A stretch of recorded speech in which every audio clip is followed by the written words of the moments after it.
vraies voix, Frédéric Brindel. Les vraies voix ce soir, Jean-Luc Benamias. Oh, allez-y, dans le micro, carrément. Corinne Tapiero. Pourtant, je précise qu'elle... déjà dit. Ouais. Outre le fait qu'elle est conseillère d'arrondissement Les Républicains, elle est aussi spécialiste de communication. Donc là, bravo, c'était très bien le ham dans le micro. Voilà, Corinne Tapiero, Jérémy Stubbs et Jean-Luc Benamias qui sont donc nos vraies voix ce soir. Ne l'oubliez pas, 18h30, nous vous posons la question. Vous pouvez d'ores et déjà donner votre avis sur le compte Twitter et Facebook de Sud Radio. Les forces françaises ont quitté le Mali. Est-ce une bonne décision? À vous de nous dire. Et puis voici notre gros plan de 18h20 sur un thème que nos confrères du Parisien ont mis en une aujourd'hui, la sécheresse, la restriction d'eau et les conséquences terribles pour la production en baisse des arboriculteurs et des maraîchers. 11% de hausse des prix sur un an pour nos fruits et légumes. Les fruits qui ne se développent pas suffisamment. L'été 2021 avait déjà été mauvais et là, ça devient carrément insupportable. Raymond Girardi, vice-président du MODEF national, le mouvement de défense des exploitants familiaux, est avec nous. Bonsoir Raymond Girardi. Bonsoir. Merci d'être avec nous. Vous nous confirmez que ce qui se passe en ce moment, ça change toute la donne pour l'ensemble de vos collègues finalement. Ce qui change la donne, c'est d'une part les évolutions des choses avec les crises que l'on a connues et surtout et avant tout les prix qui sont vendus à la grande distribution, c'est-à-dire aux consommateurs, qui ne correspondent pas au prix qui devrait être vendu dans la mesure où les agriculteurs au départ ne s'y retrouvent pas puisqu'ils n'arrivent pas à gagner convenablement leur vie. Ce qui fait d'ailleurs qu'il y a un producteur de fruits et légumes aujourd'hui sur deux qui est en difficulté ou en grande difficulté, qui risque de disparaître. Raymond Girardi, justement, ça c'est très intéressant. Parce que nous, on se pose la question, on se dit, c'est vrai, il y a moins de production, on va payer plus cher. Mais bilan de l'opération, les marges des grands distributeurs sont toujours les mêmes quand vous êtes obligé de faire ceinture et que nous, on paye plus cher, c'est ce que vous dites ? Absolument. Le problème qui est posé aux consommateurs et aux agriculteurs depuis 25 ans maintenant, depuis que le coefficient multiplicateur, c'est-à-dire l'encadrement des prix à la distribution a disparu, c'est que les marges de la grande distribution sont évidemment beaucoup trop importantes, ce qui fait que les produits sont chers aux consommateurs et les producteurs sont sous-payés. C'est pour ça que d'ailleurs, en une trentaine d'années, on est passé d'une situation d'autosuffisance où les fruits et légumes produits par les paysans de France couvraient les besoins, alors qu'aujourd'hui, on ne produit qu'à peu près 50% de nos besoins, le reste est importé. Donc il se passe quelque chose de grave dans la mesure où le consommateur, et à juste titre, n'est pas content. 11% d'augmentation, c'est incroyable, dans la mesure où les producteurs, prenons un exemple. Par exemple, la tomate traditionnelle est payée actuellement aux producteurs 1,10 € environ, en fonction des régions. Et on retrouve les mêmes tomates sur les grands magasins des gros centres de consommation à 3 €, 3,5 €, 4 €. Qu'est-ce que c'est qui peut justifier qu'un paysan soit payé à 1,10 € et que juste la partie qui suit derrière, c'est-à-dire la grande distribution, puisse les vendre 3 fois plus cher. Donc c'est bien les marges de la grande distribution qui sont le problème. Les 11% d'augmentation, ce n'est que de la spéculation de la grande distribution. Normalement, il ne devrait pas y avoir cette augmentation.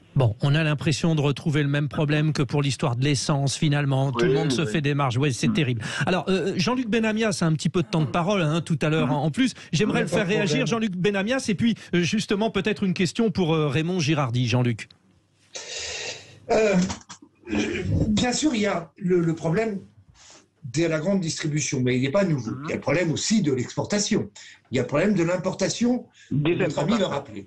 Mais clairement, l'un des problèmes que nous avons cette année, en plus, et je pense que vous ne me contredirez pas, c'est quand même le problème de la gestion de l'eau.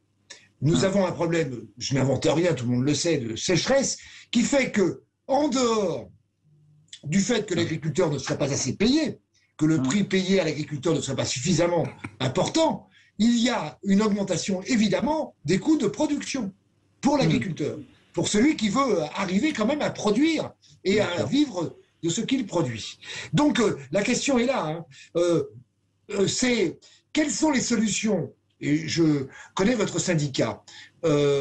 Quelles sont les solutions que vous proposez par rapport à cela? En dehors du fait qu'il faut des grosses négociations de l'État, ça dépend aussi de l'Union européenne, malheureusement, à ce niveau-là, avec la grande distribution, quelles sont les solutions que vous proposez? Alors, réponse donc de Raymond Girardi, le syndicat, je vous le rappelle, le mouvement de défense des exploitants familiaux.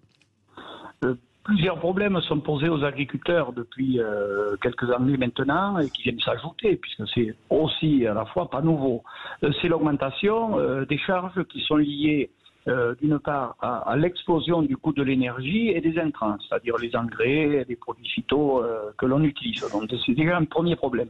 Après, bien sûr que la question de l'eau, mais pas que, parce qu'il y a eu des étés très secs déjà, mais pas forcément avec la canicule. Donc c'est deux phénomènes conjugués, c'est-à-dire la sécheresse et la canicule. Bien sûr que ça vient poser un problème supplémentaire et que pose la question, la grande question, de comment stocker l'eau en période où il pleut, c'est-à-dire l'hiver, pour pouvoir l'utiliser en période d'été. Donc il y a une question de stockage. Alors les solutions, écoutez, la solution existait.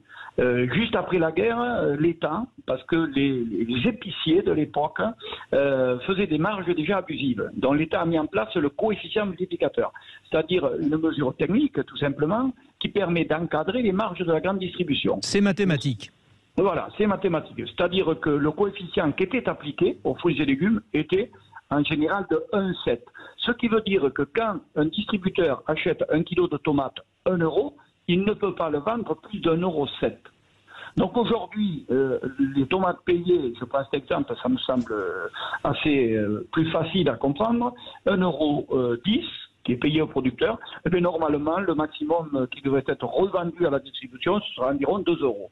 Et pas 3,5 euros. Comme vous nous l'avez dit précédemment. Ouais. Bien sûr. Il faut donc trouver un moyen d'encadrer les prix.